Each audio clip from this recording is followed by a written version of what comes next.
capítulo 1, versos 20 e 21. Diz assim: conhecido com efeito, antes da fundação do mundo, porém manifesto no fim dos tempos por amor de vós, que por meio dele tendes fé em Cristo, o qual ressuscitou dentre os mortos e lhe deu glória, de sorte que a vossa fé e esperança estejam em Deus. O plano da morte de Jesus, irmãos, era um plano que estava desenhado, como diz aqui no verso 20, antes da fundação do mundo, e que se manifestou nos últimos dias, para que nós pudéssemos ter a salvação. Então as profecias relativas a Jesus, como você vê aqui, elas se cumpriram. Quer seja lá no início da história do mundo, em Gênesis capítulo 3, verso 15, quer seja depois da morte de Jesus, que aqui no caso Pedro não faz a profecia, mas ele mostra, como porta-voz de Deus, como profeta, que Deus já tinha um plano desde o princípio, desde o início. Tá? A pregação de Jesus então revela a proximidade do reino de Deus, no caso de Deus o Pai, né? E o cumprimento de Daniel 9, versos 24 e 27, que daqui a pouco a gente vai mostrar para vocês, vamos fazer uma pequena análise disso. Mas em Marcos 1,15 diz assim, ó, dizendo, o que Jesus disse? O tempo está o quê? Sabe por que ele fala o tempo está cumprido? Qual o tempo que está cumprido aí? Da vida dele, ele já veio, ou seja, o Messias chegou, é isso que ele está querendo dizer. O tempo está cumprido. E o reino de Deus está o quê? Porque ele fala de dois eventos aqui. O tempo de sua vinda, que é o início daquele que teologicamente chamamos de reino da graça. E quando ele fala assim, e o reino de Deus está próximo, ele está falando do futuro reino da glória. Por que reino da glória? Reino onde todos serão glorificados. Hoje recebemos a graça, para no futuro, quando Jesus voltar, termos um corpo glorificado. É isso que ele está dizendo. Arrependei-vos e crede no Evangelho. Por quê? Crer no Evangelho e se arrepender é o caminho para onde é receber a glorificação. Como está em Marcos capítulo 1, verso 15. Agora, a pregação de Jesus, ela é o cumprimento de Daniel. Veja por quê.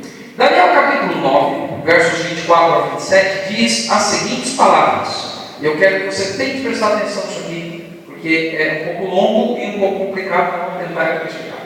Aqui diz assim, ó, 70 semanas estão determinadas sobre o teu povo e sobre a tua santa cidade, para fazer cessar a transgressão e para dar fim aos pecados e para expiar a iniquidade e para trazer a justiça eterna. Então 70 semanas para dar fim ao pecado e trazer justiça eterna. Por que justiça eterna? Porque aqui seria o dia do grande sacrifício, maior de todos. Continua. Para selar a visão e a profecia e para ungir o santo dos santos. Continua. Sabe e entende. Agora o anjo começa a dar a explicação do que ele explicou sobre as 70 semanas. Desde a saída da ordem para restaurar e para edificar Jerusalém, ou seja, desde a saída da ordem para restaurar e edificar, porque Jerusalém tinha sido destruída pelos babilônicos. Vamos continuar. Até o ungido príncipe. Quem é o ungido príncipe? É Jesus. Ele é aquele que é ungido. Ele é o príncipe. Vamos lá. 7 semanas e 62 semanas, ou seja, 69 semanas para isso.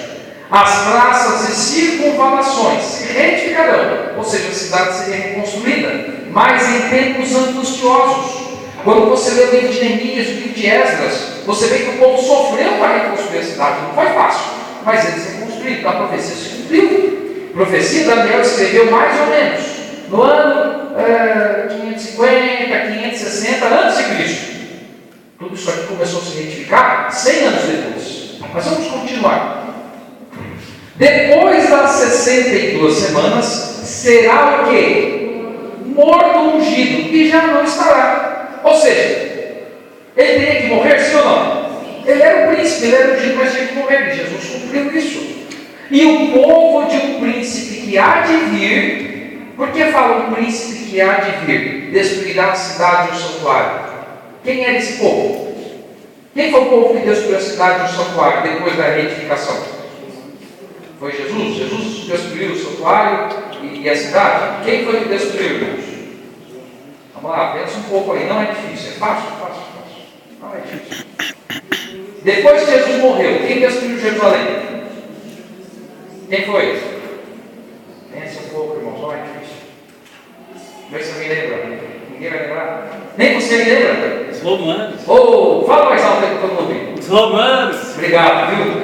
Falou com alguém que salvou. É assim, irmãos, ó. Os romanos destruíram. Os romanos não mataram Jesus? Mataram. Só que naquele dia eles não destruíram nada. O tempo passou e no ano 70 da nossa era, os romanos destruíram a cidade de Jerusalém. Eles invadiram, cercaram, ficaram vários anos cercando lá. E depois, no ano 70, eles destruíram tudo. Quando você chega em Jerusalém hoje, você encontra um muro do templo. Só um muro. Acho que é essa altura aqui mais ou menos. Porque esse muro é bem alto. Sabe como é chamado esse muro? É o muro das lamentações. Lá tem um monte de papelzinho. O judeu vai lá e põe. Deus vai ficar lá olhando. Aquela língua hebraica que ninguém entende nada. Tá? Fica olhando lá e tal. Porque aquilo ali é o que sobrou do templo. Mais nada. Então aqui, ó, a profecia, ela tem uma profundidade muito grande e ela se cumpriu como Daniel escreveu. Agora é interessante você observar uma coisa. Daniel escreveu que a cidade seria, depois de reconstruída, destruída, sabe quanto tempo antes? Mais ou menos 600 anos antes. Por isso se chama profecia. Porque ele falou algo que ia acontecer e realmente o quê? Aconteceu. Então vamos lá, vamos continuar. Então aqui fala assim, vamos voltar aqui de cima. Depois das 62 semanas será morto o ungido, e já não estará. E o povo de um príncipe que há de vir, porque naquela época o Império Romano não era nada, por isso que ele fala há de vir, porque naquela época era Babilônia, depois da Babilônia veio Medo-Pérsia, depois da Medo-Pérsia veio o quê? É a Grécia, não é o Japão, tá? Não é a China, é a Grécia. E depois da Grécia veio o quê? Aí veio Roma. Roma foi o império que destruiu a cidade e o santuário. Continua. E o seu fim será no dilúvio. Na realidade foi um dilúvio mesmo, dilúvio de sangue lá, quando destruíram a cidade. E até o fim haverá guerra. Desolações são determinadas.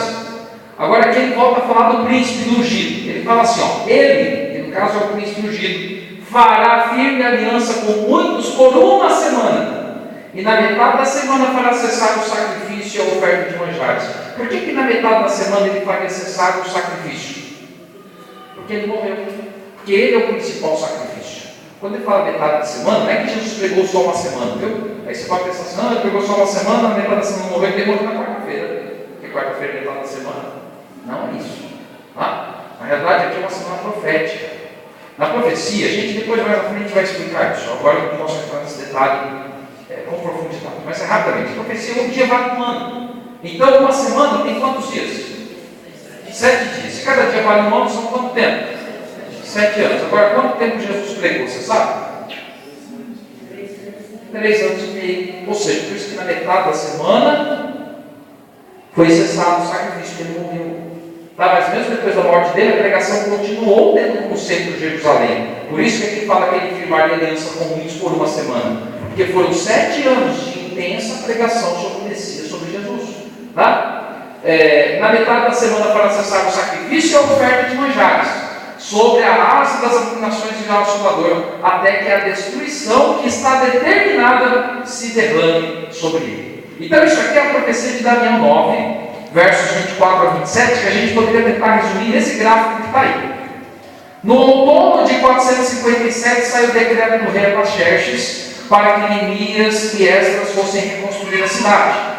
Passou-se o período de 69 semanas e mais uma semana, tá? 69 por quê? Porque eram 62 mais 7, que dá 69, 483 anos.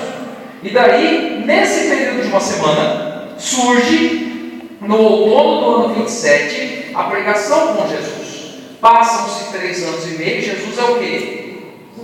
Morto, que é primavera do ano 31. E depois, 3 anos e meio depois, a pregação não tem mais como centro de Jerusalém, porque depois do apedrejamento de Estevão, o que aconteceu com os apóstolos? Vamos ver se alguém lembra. Eles se espalharam, eles ficaram com medo da perseguição e começaram a fugir. Eles começaram a ir embora, sair. Então, isso está profetizado. Vocês conseguiram compreender? Deu para entender mais ou menos o gráfico? Eu sei que eu estou explicando rápido. Deu para entender? O certo, só isso aqui era para fazer um sermão, viu? Só essa parte que eu estou falando agora. Porque é coisa difícil, é complicado. Mas eu espero que você entenda, anote, tire fotos, tem celular, você pode fazer um monte de coisa. Eu não estou cobrando direito autoral mesmo, então eu vou fazer isso, tá? Que é para todo mundo saber. É como a gente estava falando hoje, tá? É assim, a gente recebeu de graça o Evangelho, recebeu? são discípulos. Jesus veio para o povo judeu para que esse povo o aceitasse, sim ou não?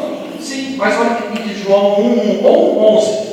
Veio para o que era seu, e os seus o quê? Infelizmente, os seus o rejeitaram. Tá? Isso não quer dizer que ele veio só para o judeu, mas a própria Bíblia, o apóstolo Paulo fala que a salvação vem de quem? Dos judeus, porque Jesus era judeu. A salvação da humanidade, irmãos, no plano de Deus, ela vinha dos judeus. Quando Deus fez aliança com Abraão, ele falou assim: em ti serão malditas todas as nações da terra. Foi isso que ele falou? O que ele falou que elas seriam? Mas quem seria bendito? Todas as nações. Então a salvação veio dos judeus para todos os povos. Só que o judeu rejeitou ser luz, rejeitou o Messias, e muitos já rejeitaram o Evangelho da salvação. Tá? Então, por isso que hoje o papel do judeu físico já não é importante. O que é importante é o papel do judeu espiritual, do israelita de Deus hoje, que é você e eu. Não temos um sangue judeu, mas nós somos o Israel espiritual através da circuncisão do nosso coração entregue nas mãos de Deus. Amém. Bom? Agora, as duas naturezas de Cristo. É interessante que o assunto de Jesus ele rende muito mesmo. Além da questão do sacrifício, do cumprimento profético, Jesus veio aqui e tinha duas naturezas, algo inédito. Nenhum ser humano foi igual a Jesus. Aqui diz assim: ó, como compreender a natureza divina e humana de Jesus? Será que dá para a gente entender? Tem gente que quebra a cabeça para tentar entender isso aqui. Mas eu quero ler o que eu li ontem. Deuteronômio capítulo 29, verso 29, que diz assim: ó, as coisas encobertas pertencem a quem? O nosso Deus.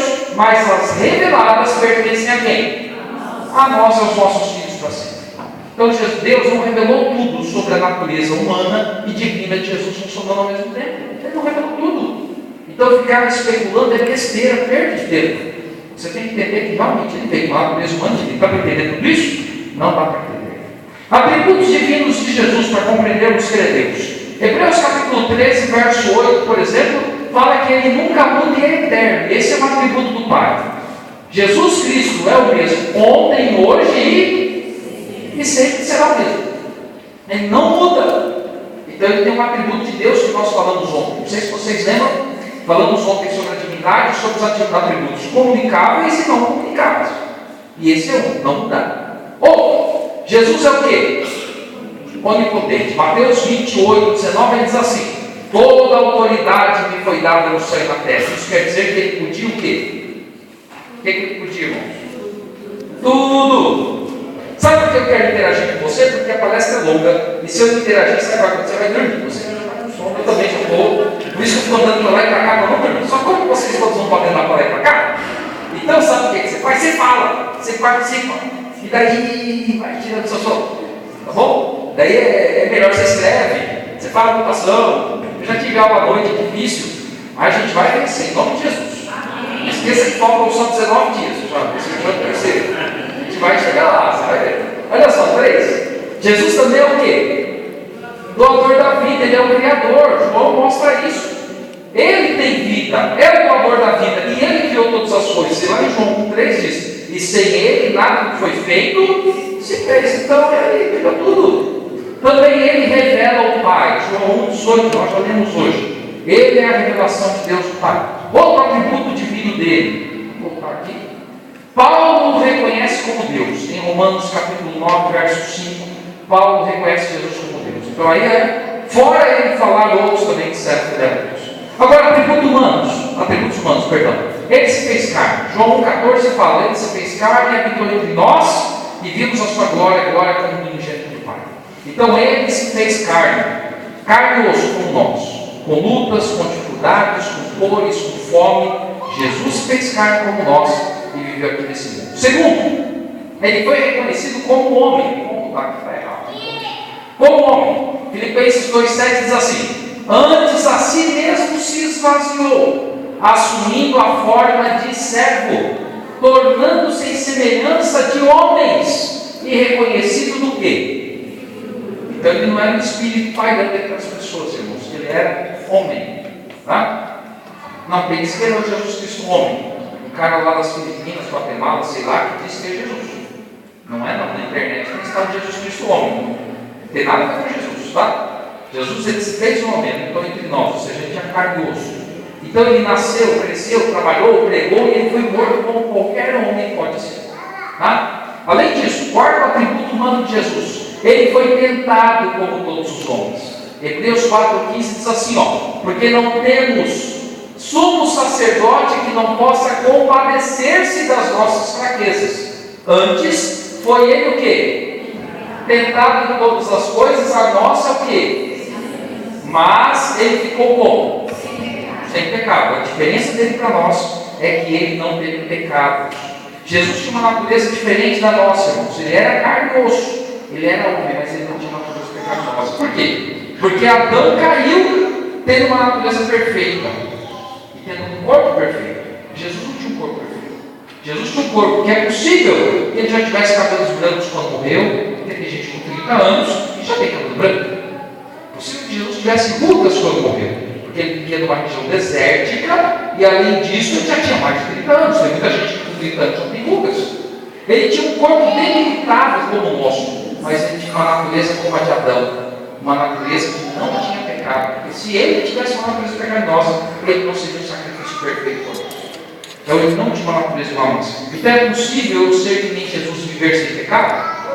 Não é, mas é possível ser tentado como ele. Porque Deus fala que ele foi tentado em todas as coisas a nossa semelhança. Por isso que ele é comparado ao ser humano, tá? Mas diferente de nós, ele não conheceu o pecado. 1 Pedro 2,22 diz assim: o qual não cometeu pecado, nem dolo algum se achou na sua boca. Tá bom? Então Jesus ele passou longe do pecado. E nele, irmãos, como diz aí, de divindade e humanidade se unem. Colossenses 2,9 diz: porquanto nele habita corporalmente toda a plenitude da divindade. Aí Paulo deixa bem claro a união das duas naturezas, porque ele fala corporalmente, e quem tem corpo é o quê? Ser humano. Porque na Bíblia fala que Deus é o quê? Espírito. E importa que ele seja adorado em espírito e em verdade. Então Jesus tem corpo como nós, mas nesse corpo habita toda a plenitude do quê? Da divindade. Então as duas naturezas se encontram aí nesse verso, tá? Então durante a sua crucificação a humanidade morreu, mas a divindade de Cristo não, pois isso seria impossível, irmãos. Deus não morre. Se Jesus morresse plenamente ali, ele não era Deus, tá bom? A sua função hoje então, primeiro ponto, Jesus é nosso sumo sacerdote. Hebreus capítulo 8, verso 22 diz assim: ora, o essencial das coisas que temos dito é que possuímos tal sumo sacerdote que se aceitou à destra do trono da majestade dos céus, como ministro do santuário do verdadeiro tabernáculo que o Senhor erigiu e não homem. Então ele está no tabernáculo verdadeiro hoje nos céus. Jesus é o nosso sumo sacerdote. Além disso, ele é nosso mediador. 1 Timóteo 2,5 diz: porquanto há um só Deus e um só mediador entre Deus e os homens, Jesus Cristo, o homem. Então, se você já foi católico um dia, é possível que você tenha pedido alguma coisa para o Santo Expedito, que é o santo das causas impossíveis. Pode ser que você já pediu também alguma coisa, vamos ver outro aí, fora o Santo Expedito. Tem o Santo Antônio, que é o casamenteiro. Você estava meio encalhadinho, meio encalhada, e você fez uma promessa no Santo Antônio para casar. Só que a Bíblia fala que não adianta pedir nem para Expedito nem para o Antônio. Eles podem ter sido duas pessoas muito boas. Eu conheço muito Antônio aí que é legal. Ele pode ter sido legal como os Antônios que eu conheço. Mas mediador é quem? Só Jesus. Tá? Com isso eu não estou desmerecendo nem o Expedito, nem o Antônio. Tá? São pessoas boas. Mas Jesus, ele sim, ele é o mediador entre nós e Deus. Tá? Não tem outro, nem um ser humano. Então, o Rei da Graça e também Rei da Glória. Jesus é o Rei da Graça por causa da sua vinda, sua morte, sua ressurreição, seu sacrifício por você e por mim. Mas ele também vai se revelar como Rei da Glória, como diz em Mateus 24:30. Aqui diz assim, então aparecerá no céu o sinal do Filho do Homem. Todos os povos da terra se lamentarão e verão o Filho do Homem vindo sobre as nuvens dos céus com poder e muita glória. Então o Rei da Glória começa quando Jesus aparece nos céus.